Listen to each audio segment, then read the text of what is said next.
Today, we read Take-Two's tea leaves and they look like a 6? And a guy stealing a car. This is CheckPoint.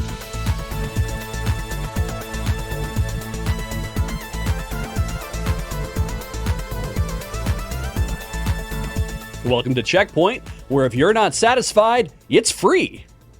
But we don't charge for this show. Exactly, which is why I remind people, if you're not satisfied, this show is free. What if people want to support us on our Patreon or via YouTube Super Thanks? Oh, we're not set up to process partial refunds. Okay, last week I said this would be the last you'd hear from me about Zelda Tears of the Kingdom, but I did preface that by saying, unless it sets a sales record, so let me condense some more Zelda news for you. That sales record? Fastest selling Nintendo game of all time, according to our friends and lovers over at GameInformer.com. Specifically, the fastest selling Nintendo game in America. So I assume that's the territory served by Nintendo of America, which also includes Canada. But then again, we also have a Nintendo of Canada, but our cartridges always have the USA code on them.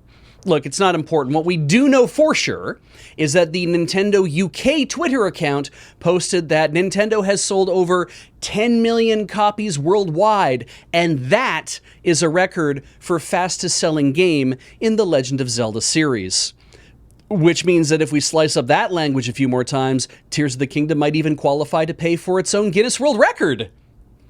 Edge Magazine and Famitsu Magazine have both given Tears of the Kingdom a perfect score of 10 out of 10, or 27 out of 27, or hoagies out of grinders. It doesn't matter. 100% is 100%. And according to Nintendo Life, that doesn't happen often, both magazines giving perfect scores to the same games. In fact, only 6 titles have ever done it.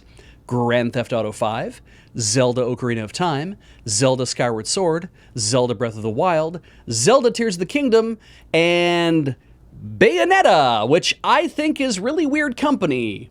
Not because of Skyward Sword, because, yeah, that's a good Zelda game, but not deep dish pizza out of casserole perfect. I mean, Bayonetta, but Nintendo must see Bayonetta's secret sauce where I don't, given that they're also now competing in the hot strict librarian territory. Mega Neko doesn't just mean very big cat, you know. This is kind of wild, but do you remember when Blizzard said they had to make Overwatch 2 a sequel and not just a big graphical update for Overwatch 1 because it was going to be a PvE-focused game with campaign missions and all the storytelling right there in the game?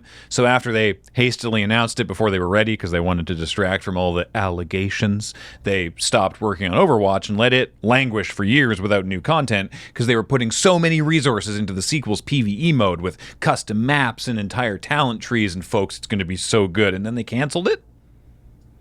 I hope you remember all that, because part of it only just happened, and my timeline has some gaps. But yeah, the much-touted PvE missions were kind of the whole reason Blizzard claimed they needed to make Overwatch 2 at all. And then, after considerable delays, they said, gosh, we're putting so much work into this. If we wait until we're done, the players are going to have to wait even longer. So they decoupled PvE and PvP and released only the multiplayer PvP mode, moving the PvE mode to release later in 2023, according to every publisher's favorite distraction tool, the roadmap. And now, no, it's just not happening anymore. And that's galling enough after all the hype and fanfare, but here's what really fucks me off. Granted, game development is imperfect, yes. Things change. Scopes creep. Blizzard especially is infamous for scrapping stuff if it's not working out. Recall that Overwatch itself rose from the ashes of the failed Titan MMO project. But in an interview with GameSpot, director Aaron Keller and producer Jared Neuse didn't do themselves any favors with the following statement that I fully expect to be retracted, or rather helpfully corrected, by a Blizzard spokesperson before Keller and Neuse get sent back to media training. In the middle of his answer to, "When did you make this decision?" Keller says of the PvE experience, quote, "As we were running up to launching Overwatch 2, we realized we could not build that other game." Implying Blizzard knew this was happening. This decision had been made back before launch when they were still telling players, no, it's coming in 2023, we promise. But now it's scrapped, and while some aspects of it seem to have worked their way into the newest roadmap, what does Overwatch 2 even have to show for its years in development? It's 5v5 now and has a battle pass. I'm basically done here, but this whole interview is amazing. Listen to Aaron Keller explain that part of why they stopped doing PvE is because it would have been a lot of work to do the thing they decided to make. Quote, even just a small piece of it, the talent trees, 40 to 50 talents per hero, over 35 plus heroes, you're looking at thousands of talents to make everything just to get the game out the door, plus all the content and the missions you'd be playing to do that, and it is a pretty gargantuan ask for a team. Yeah, that's what we assumed you'd been doing this whole time. Maybe this would have worked out if all the senior directors and producers who decided to include this stuff originally hadn't all since left the company. EA Sports is reviving their old college American football series, which was like Madden, but the players are younger and more impressionable and therefore more easily taken advantage of. I should back up. EA stopped making NCAA football back in 2013. Largely because they settled a lawsuit with the NCAA for using player likenesses without compensation. There's been a lot of fallout from that long legal battle, leading to schools being able to pay players a capped amount each year, and also that the NCAA won't be licensing their information, I suppose, to EA. But here we are, 10 years later, and EA is saying that if a student opts in to be included in EA Sports College Football 2024, they will receive financial compensation to the tune of nobody knows. So I'm going to assume the worst, and it's $20 and a case of beer. Really, this is the great unifying element among college students. You do your classes, take the exams, and while you're on break, you enroll in a psych study for $15. Or you get your teeth looked at by a dentistry undergrad for a quarter of the price. Or you spend the weekend locked in a clean room while they test allergens on you, and you're pretty sure the contract you signed looked real, but they gave you $200 cash, which is worth a little sniffling and itching if it means you can eat out of the dorms for a week. I hope EA starts doing this with all of their franchises. Scan my likeness for Dragon Age or Star Wars Battlefront. Make me a fuckable option for Mass Effect or Tony La Russa Baseball. Pay me $100 in a dime bag and let's do some business.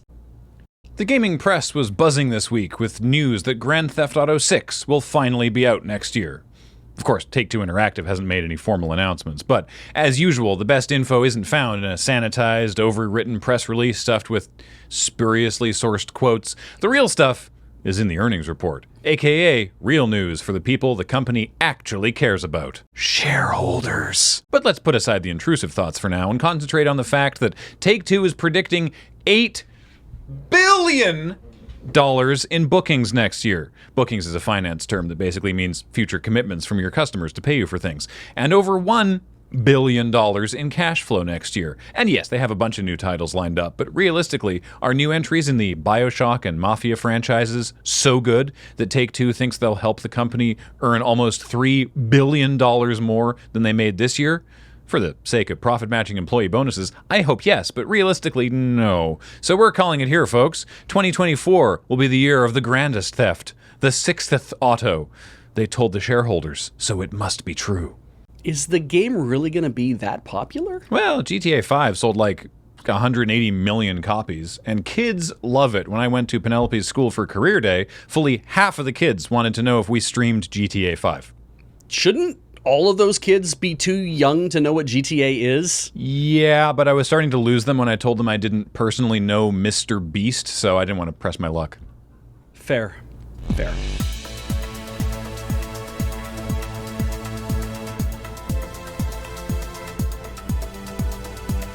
Coming up, MS got the okay from the EU to buy ABK. And if you think this is NG, IK, R? I talk like the kids. It was very piratey. R? In particular, they asked about this. That's all true, by the way. They asked about Grand Theft Auto. They asked about Call of Duty, also a problem. Mm-hmm. They asked about Roblox, which I was like, also a problem for different reasons. I was like, I wouldn't. And well, there was a parent actually who asked us about like, should I let my kid play Roblox? Yeah, and I was like, no. And they asked about Minecraft, which we do stream.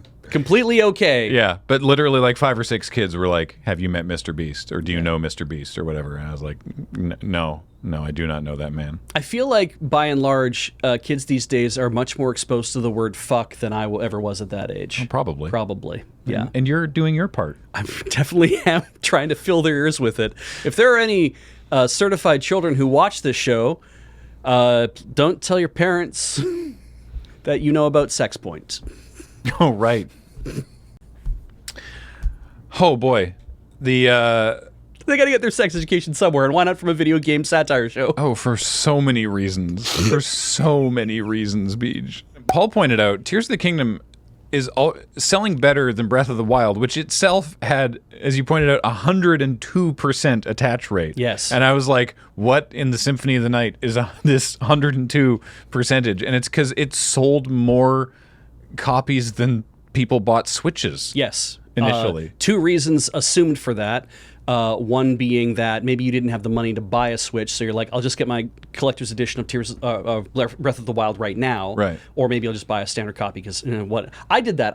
When I was young, I bought DVDs before I had a DVD player because I'm like, I want to future-proofing. I want this in my collection, and I'm gonna have a DVD player in like about 3 months anyway. So I'll just buy this DVD now because I want it for my collection. It's stupid, kids, right? It's fine. But second reason, if they count Wii U sales of Breath of the Wild, and Paul's telling me they don't. Mm-hmm. No, this was the Switch one. It's just the Switch one. Speaking of which, people forget. Also, you couldn't get a Switch a lot of times at launch. True. People forget justifiably that, of course, Breath of the Wild also came out for Wii U, which is why I only realized this, I think, was this today? My week's been blurring together. I only realized this today. In Tears of the Kingdom, you get the Pura Pad. Yes. Which is a Switch. Yes. And it's like, well, the Sheikah Slate was already a Switch. No, the Sheikah Slate was a Wii U tablet. A little less of a Switch, yeah. Yeah. They're roughly the same shape and, yeah. But it was because it was originally developed for the Wii U, yeah. Started development for the Wii U anyway. Yeah. So they would have kind of kept it that way. It would have made sense too. I mean, I looked at it, I'm like, it seems like, it doesn't really matter.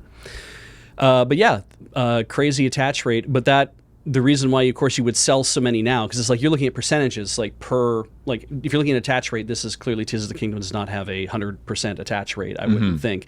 But there are just so many Switches out there now that that's because there's so many people playing the game, and because you can buy the game digitally as well. It's like this just opens up possibilities of so many more people having access to this thing in the first place. So I bought a copy at Walmart because I was there anyway. You just walked in and got one. Yeah, there was no lineups, no worries about it. This was great though, because I went to the video game department and they had all their cases, and they had Tears of the Kingdom in the case with all the other Switch games. Ooh, do they have like one left, like only the one box? They just had one. Oh, right? great! And so I was like, huh. So I made eye contact with an employee a couple aisles over, and I was like, hey, can I get something out of the case?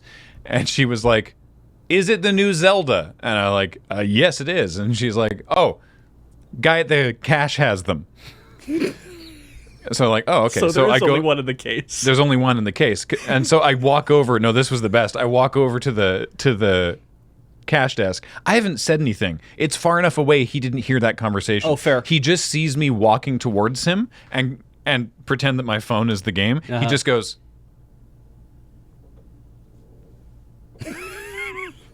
And a wordless transaction. He just sees a man walking towards him, opens the drawer, almost without looking at it, opens the drawer and just pulls out one copy of the game and is like, this is what you're looking for, right? The only way that man would have been correct. cooler is if he'd taken 3 of them out and fanned them out in his hand. I'm your hookup. Just one, please. But yeah, they had a bunch. It was not difficult to get. Yeah. So that was nice. Meanwhile, some of us who ordered by mail were kind of sweating whether or not we'd be able to get one by mail.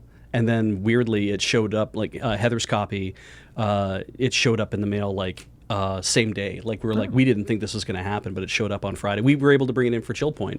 Nice. And then of course James had bought a copy for the office. Right. And so now we had many options for copies. So fun. You'll get that back when I'm done with it. You haven't even finished Breath of the Wild. I did. Oh, you did? Okay. I did. Yeah, I knew I had to, so I did. Great. In 6 years, we'll have a copy for the office. Yeah.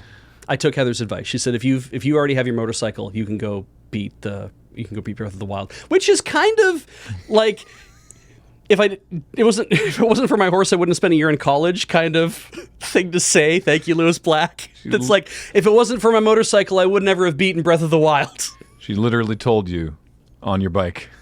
Yeah. All right. Well, we hope that we've provided you with some good second screen entertainment while you muddle through shrines this week.